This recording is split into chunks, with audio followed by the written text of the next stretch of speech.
Good morning. I'm Dave Blume, and this is the third segment of a three-part series on your spiritual journey. Our first segment focused on the Spiritual Life Center, which is an organization that provides spiritual directors for people on their spiritual journey. The second focused on spirituality and how spiritual direction and spirituality interplay. In this session, we're going to talk about what difference can spiritual direction make in your life. And I have with me this morning two guests. We have Joanne White, and Joanne is the president of the board of the Spiritual Life Center and is a spiritual director. And we also have Joe Colletti, and Joe's a consultant who does project management consulting, but is also a graduate of the internship program at the Spiritual Life Center where people are trained to be spiritual directors. So as a base point, let's start with a little bit in terms of definition. Sure. Joanne, what is spiritual direction? If you could help us with that. Well, there are many ways to define it, but I think the best one is probably that spiritual direction is a means of a person deepening his or her relationship with God. And we can do that by a directee meeting with a director. I'd prefer to call it spiritual guidance, actually. That's a good term. But I have seen people deepen their relationship with God. It's a very trusting relationship when you meet with a directee. Get to hear their life stories. And find out what their journey has been like in terms of their relationship with God. How often do you meet with people in spiritual direction? Is there a guideline or something like that? Initially, probably once every 2 weeks. But then once we get into a pattern, it's once a month, pretty much. Okay. Joe, you want to expand on that definition? Have your own? I mean, there's many definitions of this, so. Yes, I think the term spiritual direction is really a misnomer. It's not really direction because I know the director really doesn't direct you. The director walks with you as you walk together on your own spiritual journey. And I think that's important because it puts the director in a listening mode and a reflective mode that then helps me as a directee really come to understand my own spirituality, my own thinking about who I am, what is my relationship to God. Okay, so that, as you said, spiritual companion, so spiritual listener, so director might be a little bit of a misnomer in terms of the term. And I think that's unfortunate because direction has a connotation of being told what you ought to be doing, and that's certainly far from the reality of spiritual. The director does more listening than talking. Absolutely. Yeah. We could all benefit from that kind of guidance, I guess. Well, it's one has to know that spiritual direction or guidance is not counseling.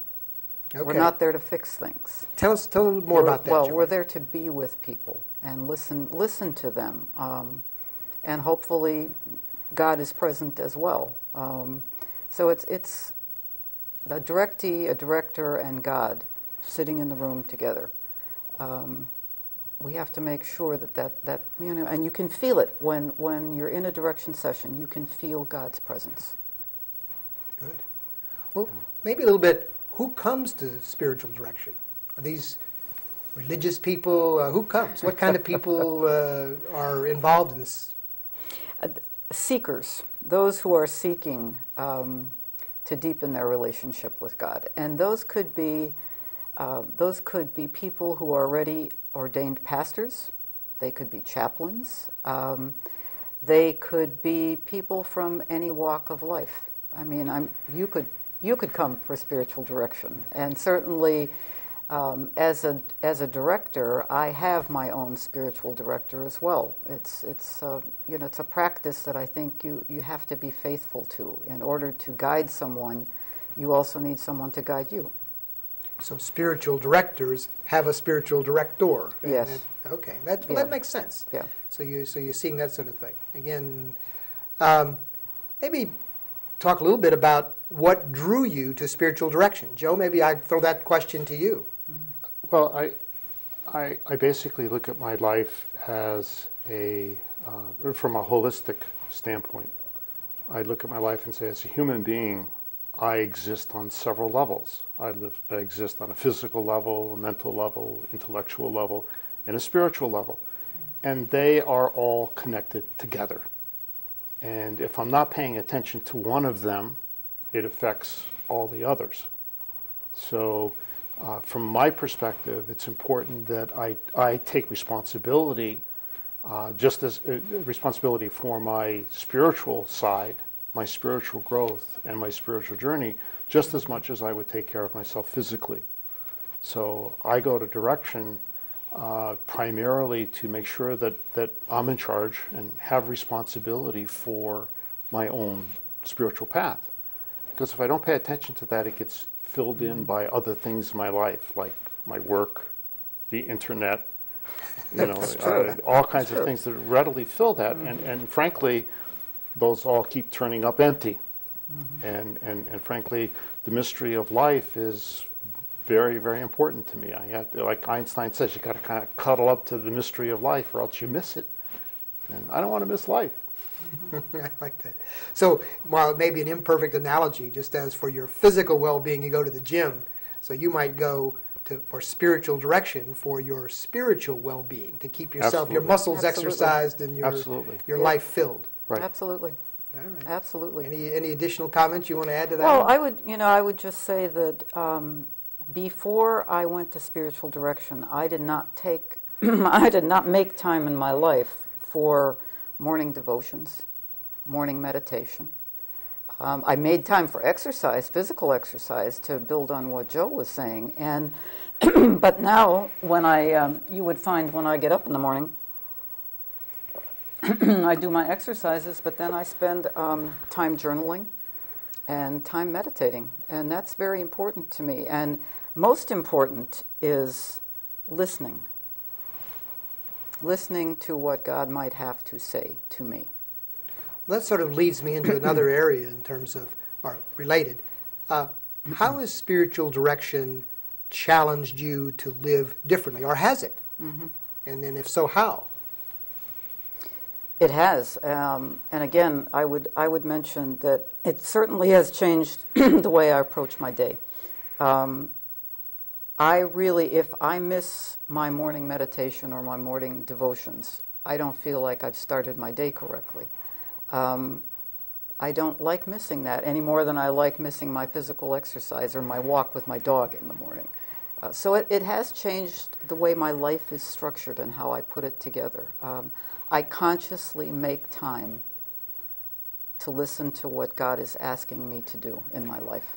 Not to be prying into your person. How do you find time to do all this? I know you're full-time employed also. You get up at 4 o'clock in the morning to No, do all I get this? up at 5:15. Okay, well. I get up at 5:15, and I'm at my place of work, which is the Children's Home in Cromwell, by 8:30. There's that morning time period when I structure my day to include mind, body, and spirit. Okay. Joe, how might it have changed your life? It's had a huge impact on me on so many levels. In terms of my focusing on my spiritual life, what I've discovered is that my emotional life has changed. My approach to the stresses in my life have changed, primarily because my priorities have been changed. I spend a lot of my time working with a variety of organizations across the country, which requires travel. And that travel can be incredibly stressful. You miss a flight, there are delays, you sit in airports for hours. Yeah. There's huge stresses. And years ago, before I got involved with spiritual direction, I was a basket case by the time I got to some of my clients, which really wasn't a great way to start. But now I'm much more at peace with myself, with the situations I find myself in. And frankly, it impacts my work.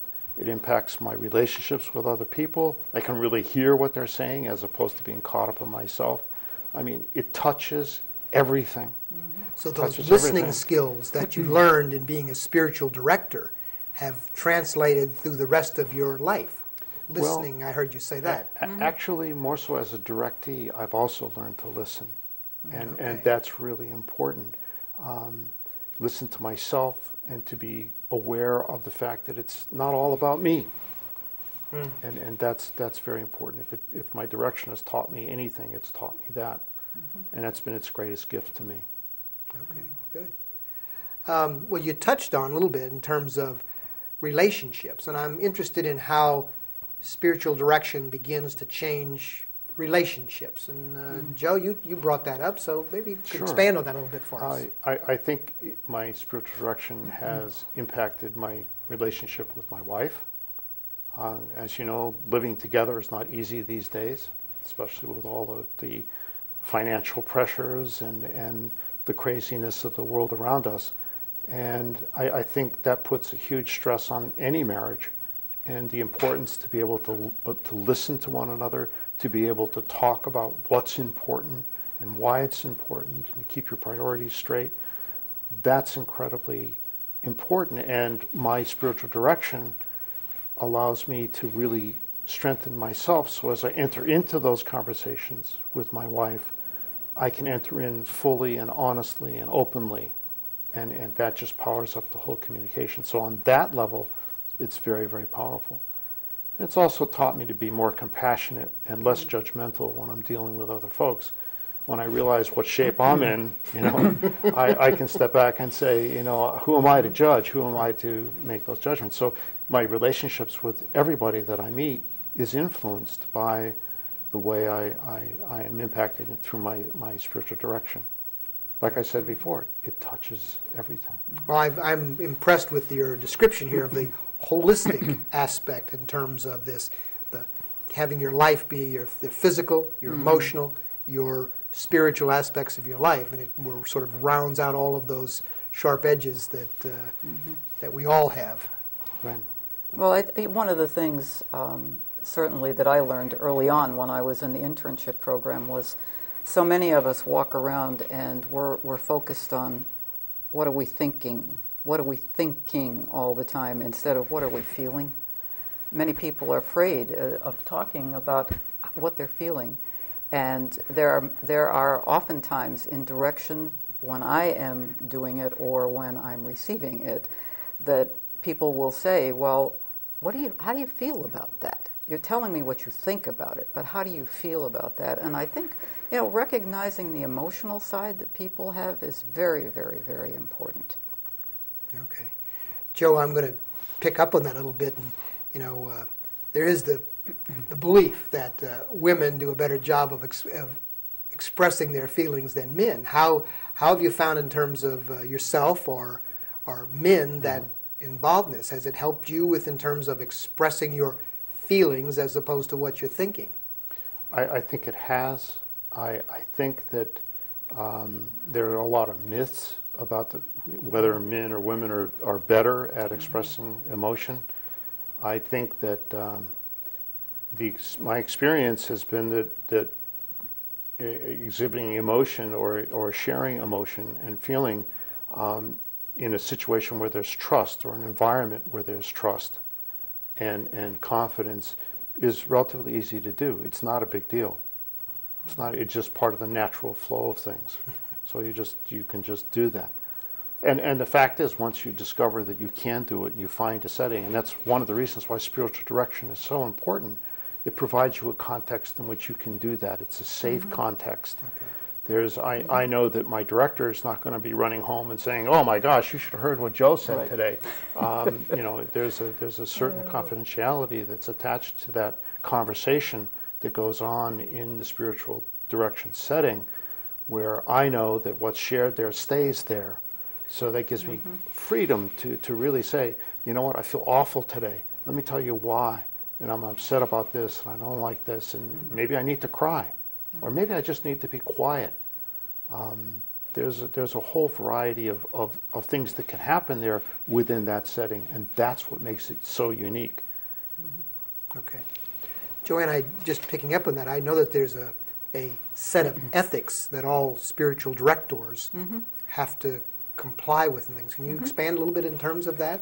Well, that really comes from an organization called Spiritual Directors International. And there are ethical standards that we as directees have to follow. And right at the top is the need for confidentiality. You know, it's a trusting relationship. You know, I happen to be a director of human resources for the children's home, and I consider what I do a confidential job. When people come and talk to me, I don't go out and tell others what we've discussed. And certainly that's one thing I have to respect greatly in a spiritual direction session is we don't talk about to others what we talk about there. So just as the medical profession, the clergy and others Yep. have this ethical and confidential relationship, a spiritual director has that same kind of relationship with a directee. Absolutely. Absolutely. Okay, good. Absolutely. Earlier we were talking about that spiritual direction isn't really direction, but it is in terms of companioning or guiding. Do your spiritual directors your directees get frustrated when you don't provide direction? So if I come to you and I got these issues or these problems, and I want you to tell me what to do, Joanne, do your directees get frustrated at times? Well, what I try to do is eliminate that up front, Dave. Because when a person who is interested in direction comes to me, or when someone is referred by the center to me, I say, let's get together for an hour. Let's have a little talk. Let's meet for coffee. And in the context of that, I really look for why are they coming to direction? And if they're viewing direction as a counseling session with a psychotherapist, that's not what it's about. And I remember at one point, early on, one person said to me, well, how are you going to fix me? And I said, that's not what I'm going to do. That's not what direction is all about. If that's what you want, then I don't think spiritual direction is what you should be talking to someone about. Turned out she did become a directee anyway. Okay. But it's people have to understand that we're not there to fix problems. We're there to journey with them. Yeah, but I have to comment on the side of a directee that there are times when we desperately want that. Oh yeah. We desperately, and we're hoping that the director says something that's going to solve it for us and put us together. And yes, at times it's very frustrating because you want to say to them, but you're spiritual, tell me what to do. What works for you? And what keeps coming back is, look, it's about me. It's about my journey, my focus. What works for them may not work for me. Right. So this isn't a situation where I come in and I look at a laundry list of things or presented a laundry list of things and I pick and choose what works for me. It's really, I have to find my way. I have to take responsibility for figuring stuff out. And sometimes that's very painful. I mean, there have been sessions where I know my director was dying inside to say something, but really restrained herself in the sense that she sat and listened to me and sat in silence. And in that sitting together and being with me, I was able to help figure out what was it that I really needed to do. So that in director situation. keeps, rather than trying to solve the question, keeps directing it back to you, the directee, and asking how do you, and so you basically Exactly. wrestle with it yourself, but they Exactly. ask some of the leading questions that help you get to that.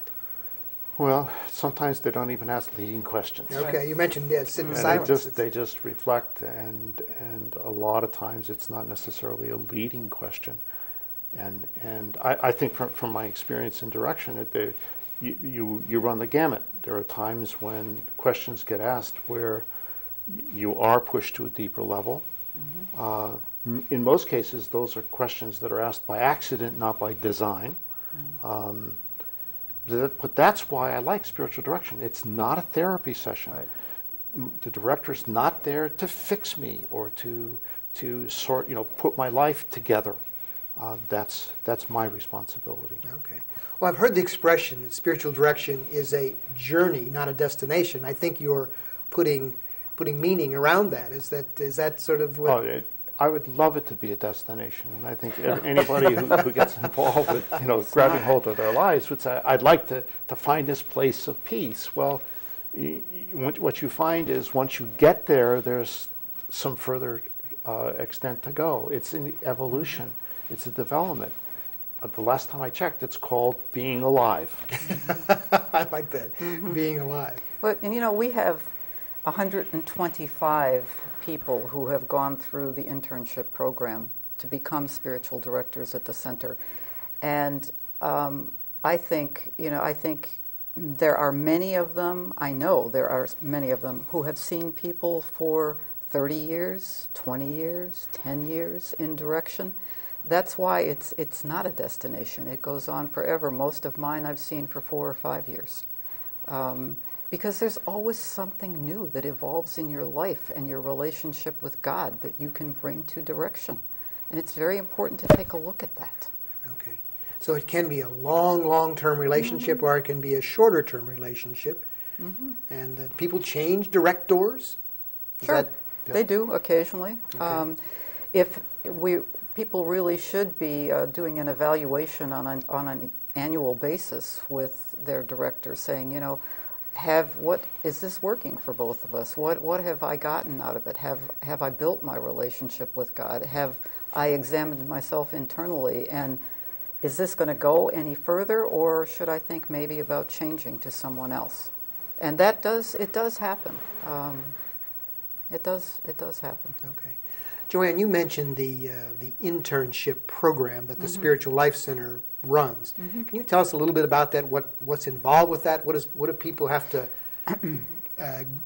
What kind of training is involved in becoming a spiritual director? Well, the first thing is it's a 2-year commitment. A 2-year commitment. Absolutely. Okay. And we meet every single week, every Wednesday. Usually in the evening, starting what usually goes around 3 hours. And there are a group of people. This year we have 14 people in the internship program. This is our 20th year, so we've had 10 classes. And as I mentioned, we have graduated, certified 125 people as directors.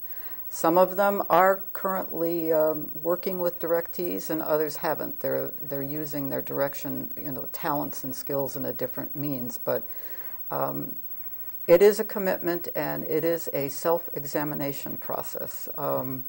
I've seen wonderful things evolve in the internship program. I've seen, as I said, people develop their listening skills, listening to others, but also listening to God. I've seen them rediscover their creativity, so that you see artwork come out of people that might not have. I rediscovered my love of art when I was in the internship program, and ended up creating so many collages. I had a wonderful time with that. But I think you also can do a real examination of what are you feeling inside about your relationship with your Creator and your relationship with others. Okay. Joe, I know you went through the internship program also. Right. I think the program has many facets, and some of the most significant ones for me were, first of all, raising your awareness of the divine in your life. And for me, that was very, very profound. And then a whole emphasis on the listening skills, and also it's more of compassionate listening, not just listening, but compassionate listening, which has a whole overtone of non-judgmental, non-assumptive listening.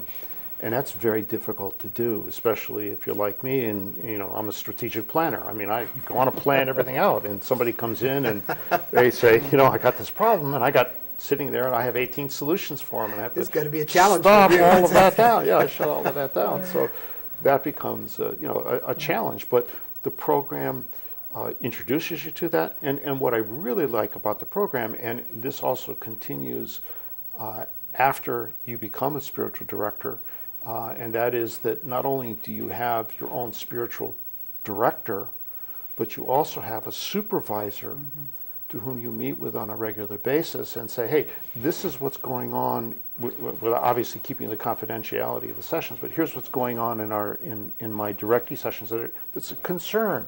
You know, as I'm doing spiritual direction, these are the issues that are coming up for me, and being able to deal with that in a supervised relationship.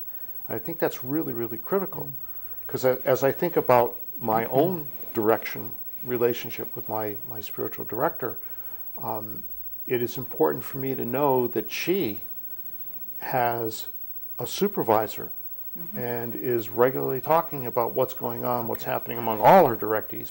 But that's important to me, because I know that she's getting refreshed, she's getting supported and helped in this So the relationship. director has a code of ethics they comply with, but they also have supervision so that what they're doing Absolutely. makes sense. Right. Joe, I know that you're also involved in a program called Pathways, Yes. which, could you maybe elaborate a little Sure. bit about what Pathways is at the Spiritual Life Center? First of all, you have to understand I'm prejudiced about the program. I think it's one of the most exciting programs that the center runs.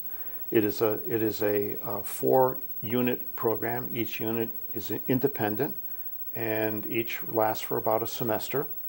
And essentially, it is what we call an interspiritual program. It's a gathering of people from all different kinds of faiths. For example, right now we're just finishing a unit. We have about 15 people representing both Eastern religions as well as Western religions. We've got a whole mix of people. And what we do is we come together and share our faith journeys together. It's not an ecumenical dialogue. We're not here talking about, religious dogmas and those kinds of things. But what we talk about is our own personal journeys, and we share them together, and we share our practices together. And that's been profoundly So exciting. someone can take these semester program, so that's usually an academic semester, so sort of from About an academic fall semester. to That's right. to the end of the year, and then it starts again in the spring and And it runs goes till... till about May. Okay. Right. And so one can take one of those and then not Right. go for the next That's- semester and then that's come back correct. for the another Absolutely. time. Yep. Okay, so you can mix Right. and match them as Right. or wherever you want. Right. All For example, we're about to start our second unit on relationship with the divine. Okay. And we're going to be talking about things like science and religion, beliefs and baggage, spiritual practices. And essentially, this is an experiential program. It is not a didactic or an academic program. So the whole emphasis is on how do I reach into my own tradition and share that with others. And in that sharing, it just powers up Well, that it sounds whole like the understanding. Spiritual Life Center has a lot of things going on. We do. Maybe, Joanne, could you share with us, how does one contact the Spiritual Life Center? I think in today's world, the easiest way is to use our website, and you can get to that by using www.spiritlifecenterctr.org. SpiritLifeCenterCTR.org. And when you do that, then you have access to our newsletter. And this is published quarterly. It's a great resource to learn about our programs and the people who are with us. Thank you. I wanted to thank both of you for being with us today and sharing your experiences and your pleasure. own Thank you. personal journeys. I think it'll encourage a lot of people to consider going for a spiritual direction and perhaps becoming a spiritual director themselves. And we'd like to thank all of you for being a part of this 3-part series. It's been a spiritual journey. I hope that you will contact the Spiritual Life Center to be able to learn more about your spiritual journey.